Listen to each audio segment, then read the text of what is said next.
A gentle story for rest. Door and the woven trap. Let your breathing slow.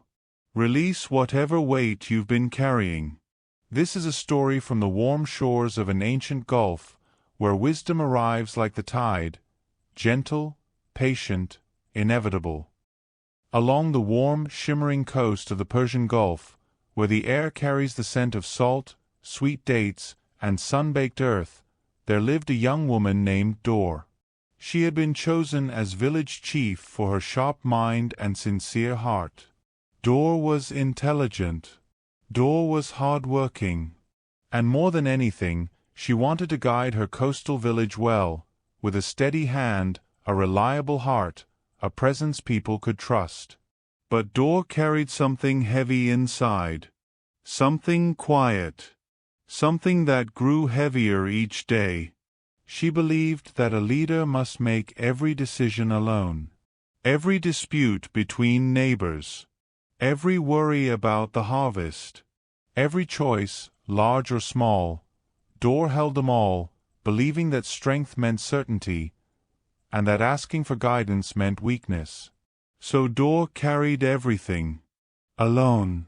One early morning, when the sky was still pale blue and the Persian Gulf glowed like molten silver, Dor walked along the shore.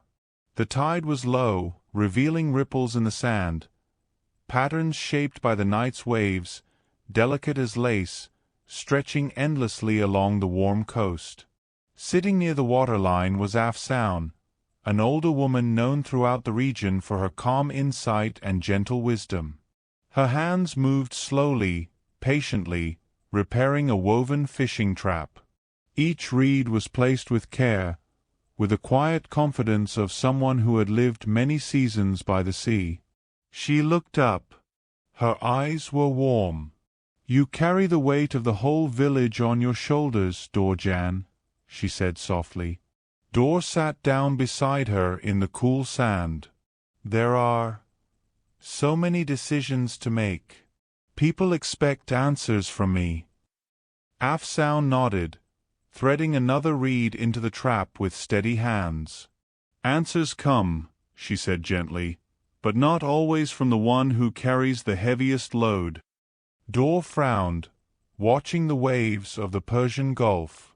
"But I am the leader. I must act. I must know." Afsoun chuckled, a sound as warm as sunlight, as gentle as foam on the shore. "Never unkind. Only understanding." "My dear," she said, "I've watched this coast my whole life. The tides, the storms, the seasons. And I've learned something." She paused, letting a wave roll in and out, in and out. "A land becomes beautiful," she continued, "not through its loudest voices, but through its wise people. And a leader becomes strong not by standing alone, but by sitting with those who think deeply." Dor looked out at the Persian Gulf. The water stretched to the horizon, vast and peaceful. The waves rolled in their ancient rhythm, steady as breathing, older than memory. Afsoun's voice grew softer, like a lullaby woven with truth. "Leaders need the company of the wise far more than the wise need the company of leaders." She held up the half-woven trap, turning it gently in the golden morning light. "A single strand breaks easily," she said. "But many strands together? They become strong. They hold. They last." She placed the trap carefully in Dor's hands. It was lighter than she expected, and somehow complete, even unfinished. "And remember this, dear one," Afsoun added, her voice as soft as the sea breeze. "Life itself is the greatest teacher. Every person you meet carries a lesson." She paused, letting the words settle like sand after a wave. "Some teach patience. Some teach courage. Some teach what not to repeat. But all of them carry something you need. When you learn from others, you don't just gain knowledge. You accelerate the passing of wisdom from one heart to another. Door felt something shift inside. Not breaking, softening, like ice meeting warm sun from across the gulf. When you ask more questions, Afsoun continued, you open more doors. When you listen more deeply, you open not just your mind, but your heart. The waves whispered against the shore.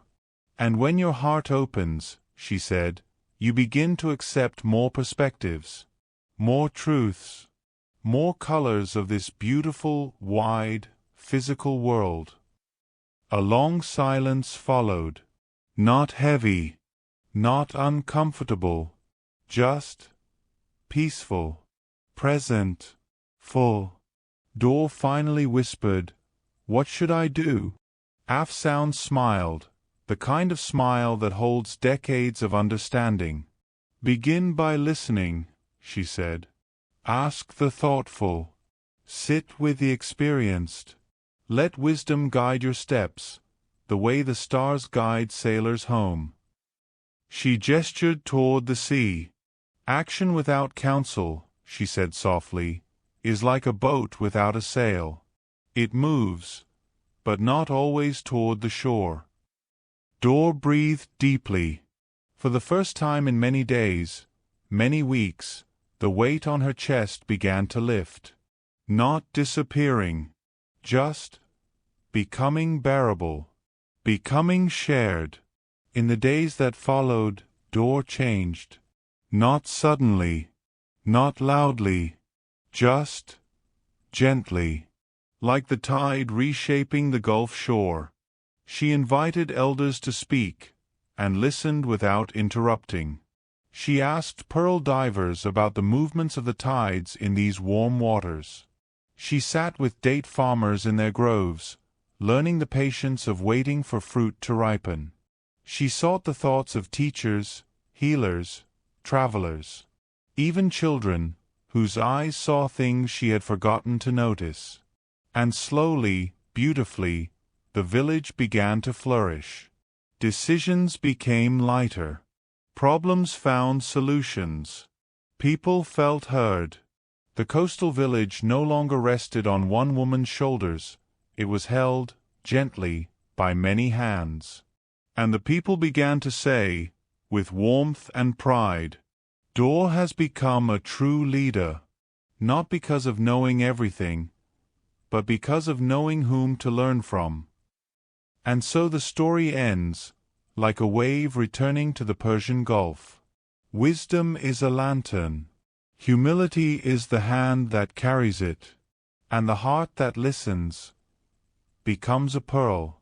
Let yourself rest now. You don't need to carry everything alone tonight. The sea is still there, breathing in and out. The stars still guide those who look up. And you, like Door, are learning that strength isn't in standing alone, but in knowing when to sit down beside those who understand. The rich are not those who have the most, but those who need the least. The wise are not those who speak the most, but those who listen the best. Sleep well, dear one. You are held. You are enough. Rest.